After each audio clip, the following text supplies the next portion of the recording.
chap chaba mitop khandolakpa aduga NRC torba madui matungda tawbi famsi haji khoi tuan ba civil society organization mapi council su pokdok polere masjida khoi maring gi sinaw sin thulaktana tuan se maring UABI se kabul gi UABI na taga se tangkhul gi UABI anal gi UABI me am thola kana sigum bagi apun bagi ni haji lehdu posi sugum mama maring Phurup gi mai kai dagi tholak paje sadi kari apum thaminingi gi taje dasim se khoi haji titai phasna mayam je khoi noi thola ni daji ko noi thola ni ji thom thoi daji ko thom thoi noi thola kani thom thoi adu manipur gi leiba issue gi manungda khoi apiko Phurup masa leiba mayam ji tai phadna khoi khundaminari ba khoi anan gumba khoi aimol gumba khoi kuchili gumba chothe gumba ko hai riba mayam gi daji khoi moju miyoi bani pikpa chawna mani moju miyoi bani chak chai adu officially sana bi keno khangi adu dena mana sagi miyoi ba moina ngani lo ko dem soi tar ugale pota mani na najit achuma hadu di khoi lemin na batai adu na ngasi thopi lebe sinau mayam dingse khoi hoi khang thiang ga ju thiang na khoi chapsana moju achuma ran du di masana disai to bang makang buni na khoi tholai ni daji ko ana sai area ga jeni ji pikpa chawi wana te khoi ne india gi lebe du gum bai khoi gi top leaders na khoi haijari si India is the community khuding mana punchal semba apik state me punchal semba dugumba achoba leba amani does it sigi manung da yauri ba apik state singje picture hai na zuma gi lejari ba Phurup Manipur si mioi lakh kunthaka taruko 36.49 lakhs approximately leyna 2024 gi ledi ba last project population gi magi to kano da report ma thame anta da jit film ji da jit Laiba mioi lakh kunsaga taruko 0.49 lakhs ki manungda siboki manung su ka dawre illegal immigrant mayama then masing thingam da ba khoi foreigner mayama na tagna sai masing thingam da ba khoi mitop mira jam mayama changna ga lai ha ba je khoi ngang ga lai pot am da ko sigi manung da mo mayam hendla ka na si Manipur thugai na hone ba ju am confirm ne adubu 36.49 lakh lai ba mi je melen indiana atopa Maharashtra gumba Bihar gumba na tagna khoi atopa khoi se am nam Assam gumba hai tare aduki district amagi mi masinga khoi district amagi mi sing heli khoi district amagi di mi karora mi yawi gaina Manipur ji thoi stop to bigano sli khajina boda taji ko pikpa chawna mani da mai khoi Manipur manung da ju khundami ne Phurup kunthag mari Manipur layang na recognize to pdi Phurup kunthag mari lebi manung da Phurup kunthag mari manung da apik Phurup me sama me yogi di boda ji ko sugo Phurup sama me am jomogi su right ai ba di mo ki development oiro moi phom tho chak thung ngai ro moi phom tho ko to ya ba tho sing khoi kup nei mi bam chang ye adu ngasi di kai dawre makut khulai pai ba kuki terrorism drug mafia kamu ngasi chingai ngasi drug khazala kan kai dawre nongoi apa makan apa pa kan da Phurup masa sing je losna na ba Phurup masa sing je namat tur tira kan da ngasi kai ni moi matung in hanan na bagi lambi ma satha ba hor e da ji ko sugo mayam ji Manipur lenga na matam chana khasi kanum chang ye kanum chang ye sedal lenga na masi in bim chang ye adu na sedal film ni da de khoi yengering po na mana census to wo khoi thing mana te census to wo khoi thing mana te Manipur prajamiya na si hai ba appeal si di census to wo khoi thing mana te census to wo matam da hana khundaminari ba dugumba Manipur khundaminari Phurup mayam mama le binoi ba masa achok mayam sing manung da maram cha ba jerin noi ba citizen hai tare ko praja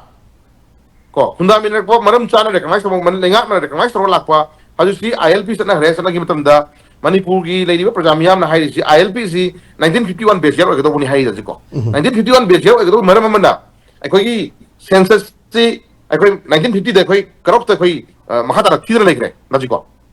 eta ga di 51 ne column to hodo do government ha 1961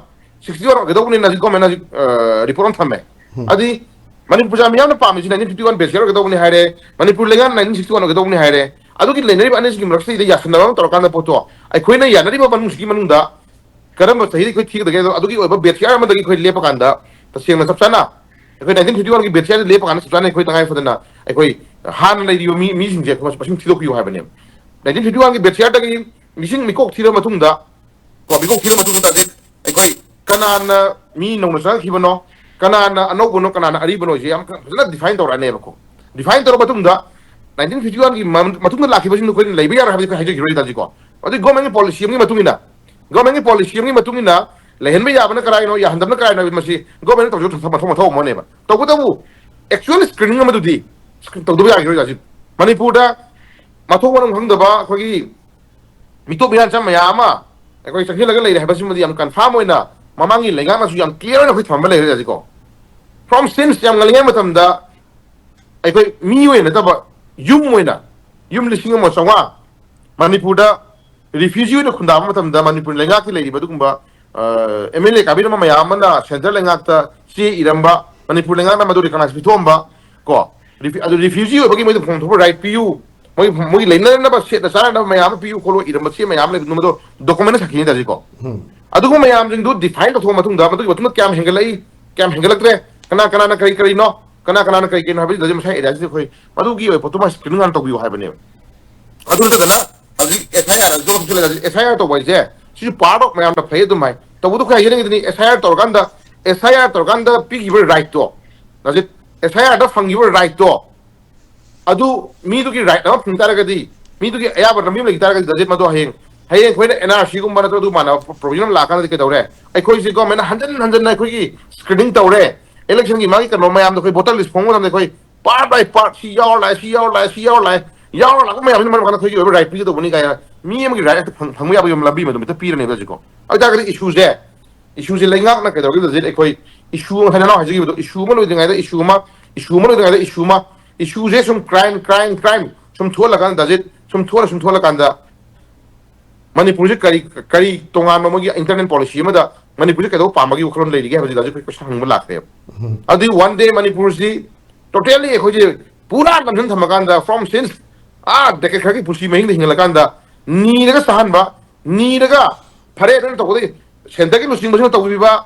leader to bi ko yare ko sarabu hinan biro ha ta ga di ha ji ta ga phan dajit siang kok amada lupa ahum piba free siang dajit free siang ai khoi value se kya mo sathi lage dajit 21st century yo raga si ka manung da phammaga leiba am lan tong na ba sui man nam ba da ngasi leiba am ga ngasi muthat ara matam si chakhot bai lam si yo matam si da ka dawre ai khoi ki maitei khunai particular Manipur ki praja khuding se free ki siang kok ama phang da matam da ji wathok thoi la ne da ji ko wathok thoi la ne ai ta sai area sai kuje sakut pagi lambi ta mamang thari bra steng kokta free da yenba steng kokta magi value dugi aduna sai hang pai da ngong kar ga jin da area da koi maning halibra ko leina bam sangi ba sai ase ko adun lady family da jikha heading is the census to was the not only for kana go mami khagi personal interest na te mase da jiko apun Manipur ki whole khundamina fru khuding si amata ngai ra ba dugumba Manipur kanjana ba Manipur kalhung na ba Manipur tungi mara ba lep labi da makte koi census se NRC mana ba du ma sak ana ba ma implement to NRC to bi kan de koi census to wi ha ba ne ta ji lai pose mas ta am kai ra ge Manipur pajamiyam na ngasi abi fru ma ya throk na ngasi census to bi da koi NRC ma na to NRC to wi ha ri da ji sai area ji da Manipur pajamiyam ta le ba demand je center ki luching ba Manipur ke do MLA phamna ya phundoro me am ji oi ba khronda kari hera ubi rage da ka ko hang ba le ke am ya kai rage ba si hajar ji ko ke am ya kai ra ko shno ena si to wi ya gi roi Manipur ena si to wi ya roi har na am phung no hai ro na ji adam hai bi ro phung na Manipur ena si to wi ya roi ada base year 1961 ke do ni 1970 1980 ke do ni hai 1990 ke do ni hai ju ama hai bi ro ba go me na le pi ro da ji ko kai hengi pe ke ka da national kai thamano da ji ko question ngi je Manipur pajamiyam taliba Phurup khuding taliba demand je Manipur da census to ngai mamang da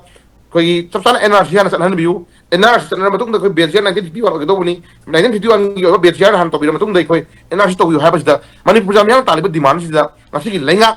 koi leader ni kangbu center ki luching ba mathan nan ba esirum da phamba mabuk nala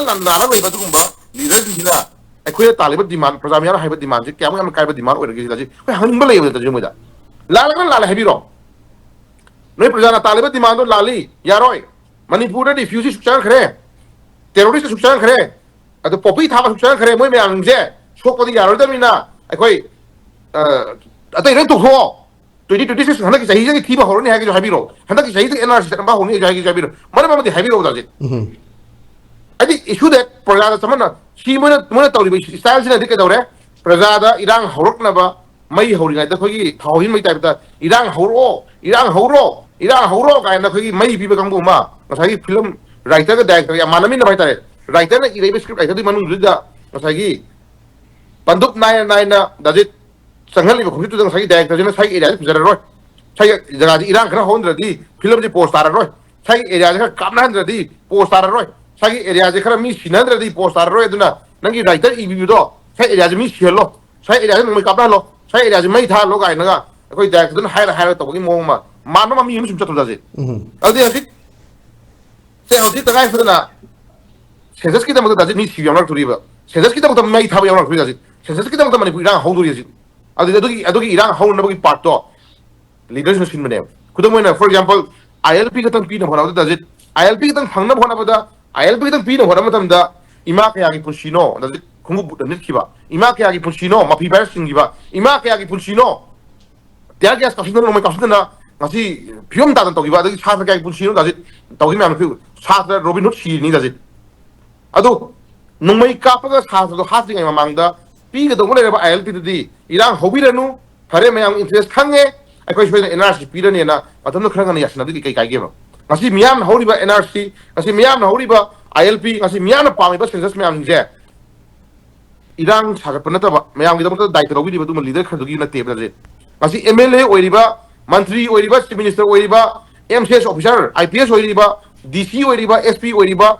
whatever mayam dogi masa masu ki tungi miron ki doctor saru yaure ba jum da ji khang chang ya moina ko o mayam hori je e ko isa su tungi miron ki doctor ko je ko khang mo chang ya ko khang chang ya aduna dal sai area ji da je e ko issue khuding mak se issue khuding mak miyam na tale ba demand miyam na laure ba demand khuding mak si da je asi miyam gi ni personal na te da ji ko aduna laibi ba leaders na so khun mun khun changi amuk hadna irang thukta na ba amuk hadna masagi irang adi laitana bagi tamak tugumba kari kyam kumna khambira kanda stakeholder mayam jiga Manipur jam mayam famina kanda tawbi ya ba ya da basing da tare tara thona modo ne bira kanda tawbi ya ba Manipur gi tungi marai bak lepna bagi tamak tungi ya phano bagi tamak da tawbi ya ba thok sinu di assembly ngasi di anobo sakara malere anobo sakara ba di da anobo sakara ba di anobo leader malere ko sakara ji hanagi same sakara ni leader tang che togo ani da ji ko leader se wala anobo leader magi makhada ji anobo lenga malere bani da ji khana khana biro na biro Manipur jam yana pal ko se khana biro aduna ta dana thagi pangtau to ya ne ba mami ta ta da ma do miyam kari ne yeng ge ba je yam kupna adu khanbiyu election vote ka bai je piba phun na ti ko piba phun te ko vote for change sai di ko vote for change sai dana ai koi miyam no ko we miyam no ko to phirem na ore bo er kani duna le phim dai koi ai koi leader ni ai koi MLA ni ai koi ning thau ge ra ba ni ga na sai pangyai ya jani ge to thau da sai ai da ta khon khon thani phom je ai thul ge